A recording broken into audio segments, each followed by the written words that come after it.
Welcome to the Build a Purposeful, Profitable Business Doing What You Absolutely Love podcast, hosted weekly by me, Ange, your work from anywhere coach, professional copywriter, published author, and business owner of 20 years. So in every episode, I'll be delivering helpful interviews with industry partners and useful bite-sized insights to help you find your voice, position your value, demystify that marketing tech, and help you run your business on your terms around your lifestyle. So come on in.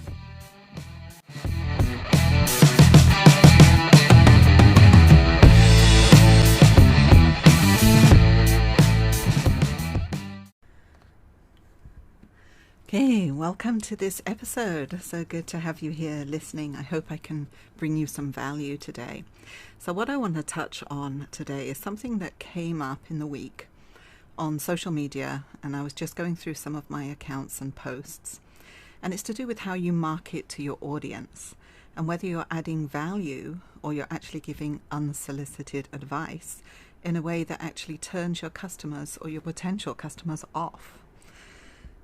So to talk about how you're marketing ethically, that's what I want to do today, and how you're marketing in a way that is going to attract customers to you or actually chase customers away that could actually be your customers if you approach them in the right way.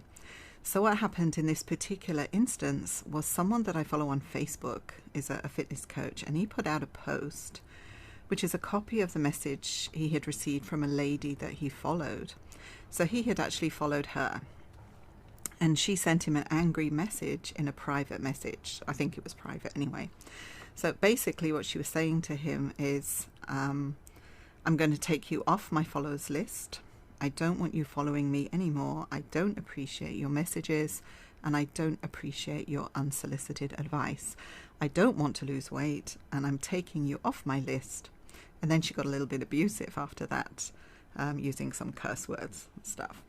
So he'd obviously triggered her for her to send an angry message like that, and she was obviously very triggered. Now, obviously upset him to receive the message, but he was also aware that that kind of message sent in that way is more a reflection of her than it is of him. So he knew not to take it too personally, but he was still upset enough to actually post it online to ask advice from his audience as to, did he do the right thing, or what was it that created this response. So a lot of his followers, they sent messages of sympathy and the same thing as that it was just a reflection of her and it's not a reflection of you.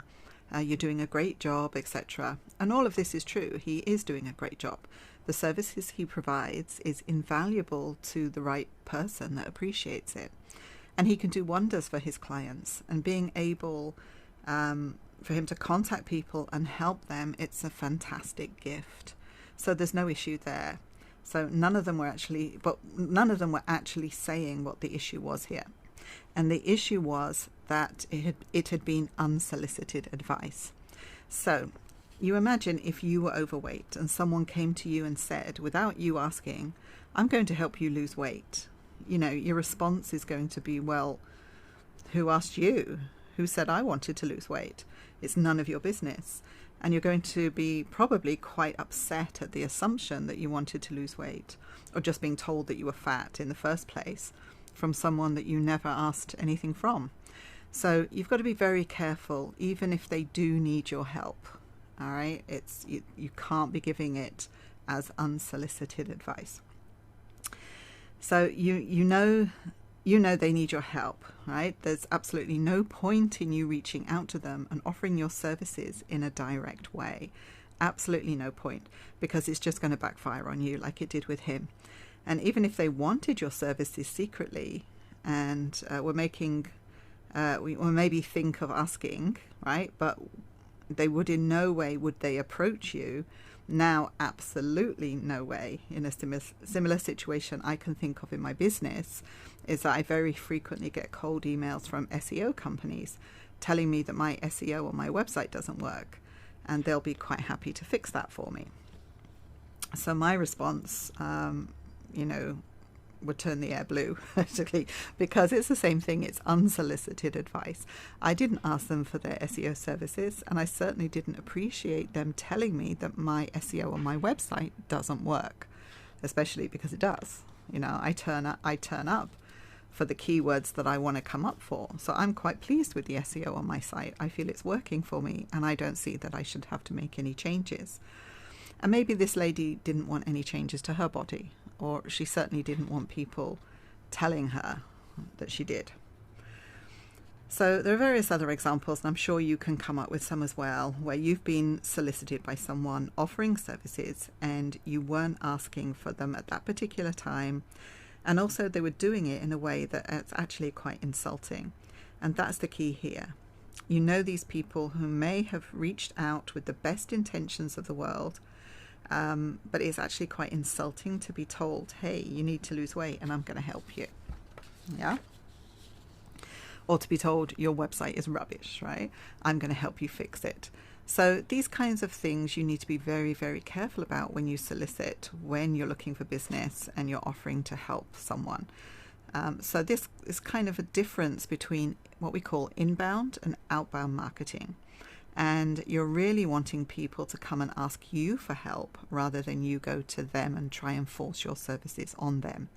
Nobody likes to be sold, but everybody likes to buy, right? But they don't like to be sold to. So really the way around this is to build a relationship with the customer first, add massive value to them through the education around the services that you provide in a way that just comes across as helpful advice. No solicitation, no offer of anything, no personal contacts in terms of, I want to offer this to you personally because I think you need it. None of that kind of thing. You just want to offer your services only once they've actually come into your world and they have expressed a desire to know more. So once, for example, they've downloaded what we call your lead magnet, that's a free gift that you download in exchange for their email. Once they've downloaded that, that means they've shown some interest in the topic that you're offering. All right. So they've actually taken something from you of value and they've consumed it for free. So these are customers now that are obviously interested in some way with what you have to offer. So this is going to be a lot warmer an approach than if you're just coming at it cold. So if someone comes into your world and you offer them straight away, the analogy is like you go on a first date. You wouldn't expect someone to ask you to marry them on the first date. It's the same kind of thing if you do that as soon as someone downloads your offer, that you go and download your free gift and then you go and offer them something straight away. It's the same kind of thing. Even if the person needs your services and they need your services, they don't want your services at that point. It's the ball's got to be in their court to do the asking, right? So there's nothing you can do and there's no offer that you can make that makes them take those services, especially if you're imposing on them and it's an unsolicited response. So really the key message here is don't solicit customers, just give them massive value. Create a community where people can trust you and you can build that trust up with them over time. And then when they're ready and they're asking for services from you, you can then go and offer the services they actually need. All right, so just what I'm saying here is really just put yourself into the customer's shoes. And just think about how it is when you, excuse me, when you're getting your customers and how they feel if you approach them in certain ways. And how would you feel if the same thing happened to you, if the role was reversed? How would you feel? So the key here is in building trust. And trust only comes over time. And it comes with nurturing and giving value. So that is what you're going to have to do. If you're going to turn your cold prospects at all, so also that the lady in the message, she mentioned that I don't really know the whole circumstances around that what their relationship was or what happened, but I can only glean from what I had read in the short post correspondence in this particular instance that she had mentioned it was unsolicited, and she'd also mentioned that he'd followed her and not the other way around. So he was one of her followers. So this is paramount to stalking in a way, right? If he's following her, really with the intent just to get business from her and not to consume her business. Again, you've got to imagine how someone will feel if they feel that they're being followed in that way. All right. So just that someone can get business from you, if you're doing that, offering your services to them and it's tantamount to stalking, you're not building a very good relationship with your customers, and they're not going to buy from you, right? So just think about that, and just think about relationships you have with people in the real world, if you like, your offline world. And really, you want to be building relationships exactly the same way in the online world. Don't take for granted the fact that just because someone's connected to you, that gives you permission to wage an all-out offer war on them, right? That's not the way it goes. So think about how people feel in that case, because it's just going to backfire on you. If you make your potential customers feel uncomfortable, they're obviously not going to buy from you at any rate, right? So it's much better to do things inbound, where you create demand for what you do. You bring people into your world, get them to trust you, and once they signal that they're interested for more, then you make your offer. You don't solicit them when they haven't asked for what it is you offer, and they're not your customers in the first place. So I hope that's brought value for you today. This is a short little episode today, but I just wanted to put this out there because it was a point that I really felt needed explaining. And this guy, what he does is great, and it's just, obviously there was an important missing piece of the marketing puzzle there on how to approach customers and nurture them and make them feel comfortable with your offer. All right, so I hope that's added value to you. And if you like what you've heard, then do subscribe so you don't miss another episode, and share it as well so other people have the benefit of this information as well.